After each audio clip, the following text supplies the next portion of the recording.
नमस्कार मित्रों, आप सुन रहे हैं फिलोवाणी, एक स्थान जहां मौन प्रश्नों के भीतर छिपे उत्तरों की गूंज सुनी जाती है। आज हम जिस प्रश्न पर विचार कर रहे हैं, वह जितना पुराना है, उतना ही व्यक्तिगत भी। प्रश्न है, क्या जीवन का कोई उद्देश्य है? हर सुबह जागना, भोजन करना, काम पर जाना, रिश्ते निभाना और एक दिन चुपचाप चले जाना। क्या इसी चक्र को जीना ही जीवन है?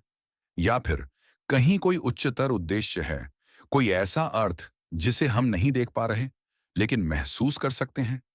यह प्रश्न केवल दर्शन शास्त्रियों का नहीं रहा, बल्कि साधकों, वैज्ञानिकों, लेखकों, संतों और सामान्य मनुष्यों का भी रहा है। कभी किसी युद्ध के बीच, कभी किसी ध्यान की शांति में, कभी किसी प्रेम के क्षण में, यह प्रश्न मानवता को झकझोरता रहा है। तो आइए सबसे पहले दृष्टि डालते हैं भारतीय ज्ञान परंपरा पर, जहां जीवन को केवल सांसों की गिनती नहीं, बल्कि आत्मा की एक यात्रा माना गया है। वेदांत कहता है, तत्वमसि, तू वही है। यह वही ब्रह्म है जो चिरकाल से है और सदा रहेगा। वेदांत में जीवन का उद्देश्य है आत्म साक्षात्कार, अर्थात जानना कि मैं कौन हूं। क्या मैं यह शरीर हूं, यह मन हूं, यह नाम हूं, या फिर मैं वह चेतना हूं जो सब में एक समान है? भगवत गीता में श्री कृष्ण अर्जुन से कहते हैं, कर्मण्य एवाधिकारस्ते मां फलेषु कदाचन, यानी कर्म कर, लेकिन फल की चिंता किए बिना। जीवन का उद्देश्य यहाँ केवल सफलता या उपलब्धि नहीं है, बल्कि अपने स्वधर्म को पहचानना है। उपनिषदों में जीवन को एक खोज बताया गया है, अज्ञान से ज्ञान की ओर।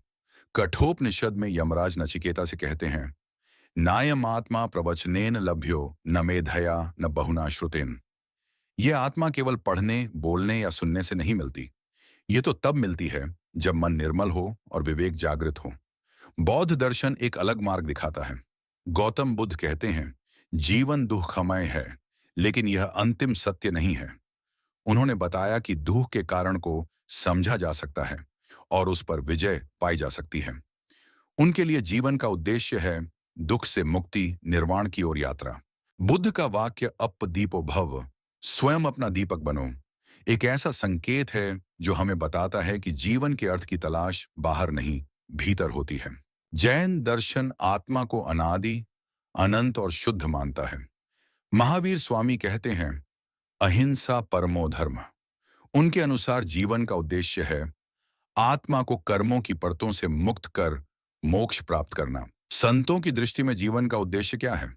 भारतीय संत परंपरा में जीवन को केवल सोचने की नहीं, जीने की कला माना गया है, और हर संत ने इसे अपने अनुभव, भाषा और भाव से व्यक्त किया है।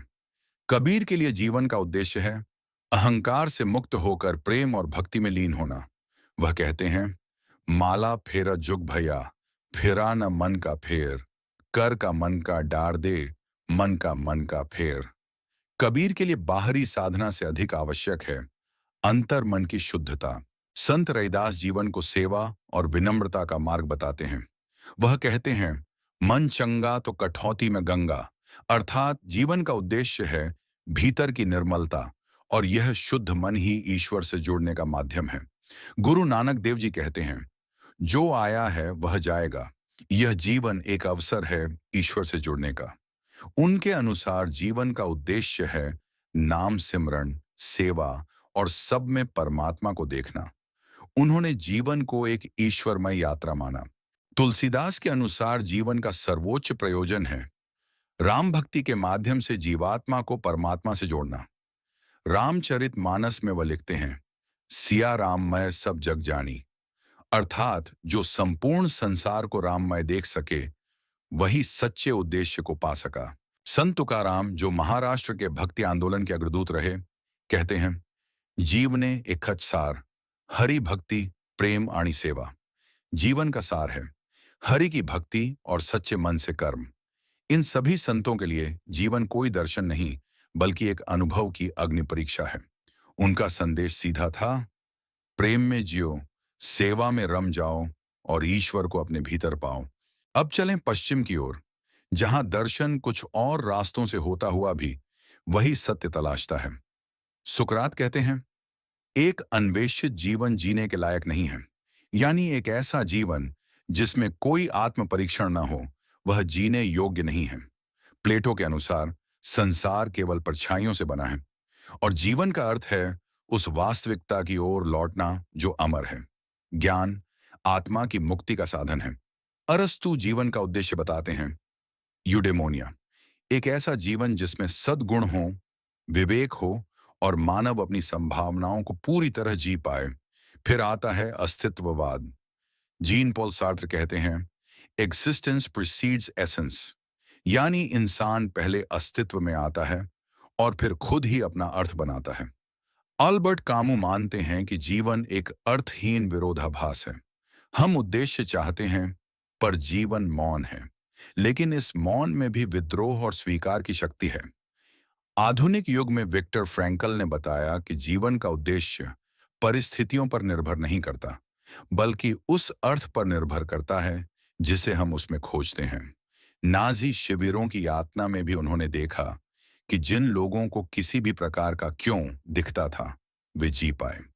अब्राहम मास्लो की सेल्फ एक्चुअलाइजेशन थ्योरी भी यही कहती है कि जीवन का सर्वोच्च उद्देश्य है स्वयं की पूर्णता की ओर बढ़ना। जॉर्डन पीटरसन कहते हैं, life is suffering, find meaning, take responsibility. वे मानते हैं कि जीवन में पीड़ा अनिवार्य है, लेकिन उसका सामना अर्थ और उत्तरदायित्व से किया जा सकता है। रूमी सूफी परंपरा के कवि कहते हैं, क्या तुम्हें अभी तक पता नहीं है, it is your light that lights the world. उनके लिए जीवन प्रेम है, वह लौ जो भीतर से जलती है और परमात्मा में विलीन होती है। हजरत निजामुद्दीन औलिया ने कहा, दिल वो जरिया है जिससे ईश्वर तक पहुंचा जा सकता है। विज्ञान की दृष्टि से देखें तो जीवन का कोई निश्चित ऑब्जेक्टिव पर्पस नहीं है, लेकिन विज्ञान यह जरूर कहता है कि हम चेतन जीव हैं जिनमें कल्पना, संवेदना और निर्माण की शक्ति है। कार्ल सागन कहते हैं, we are a way for the cosmos to know itself. शायद जीवन का उद्देश्य ब्रह्मांड को उसके भीतर से देखना है, अनुभव करना है, समझना है। तो अब सवाल है, क्या जीवन का उद्देश्य निश्चित है या यह एक यात्रा है जिसकी राह हम खुद चुनते हैं? कुछ परंपराएं कहती हैं उद्देश्य पूर्व निर्धारित है, कुछ कहती हैं उद्देश्य बनाया जाता है और कुछ कहती हैं उद्देश्य खोजा नहीं जाता बल्कि जिया जाता है। हो सकता है कि जीवन का कोई एक उत्तर ना हो, बल्कि अनेक उत्तर हों, हर चेतना के लिए भिन्न। और हो सकता है कि सबसे गहरा उद्देश्य वह हो जो हमें जागृत, जिम्मेदार और संवेदनशील बनाता है। आज का प्रश्न यही नहीं कि क्या जीवन का उद्देश्य है, बल्कि यह भी कि क्या हम उस उद्देश्य को जी पा रहे हैं। आपके भीतर यह प्रश्न जगा हो तो फिलोवाणी की यह यात्रा सार्थक रही। हमारे इस दार्शनिक विमर्श में सहभागी बनने के लिए आपका हार्दिक आभार।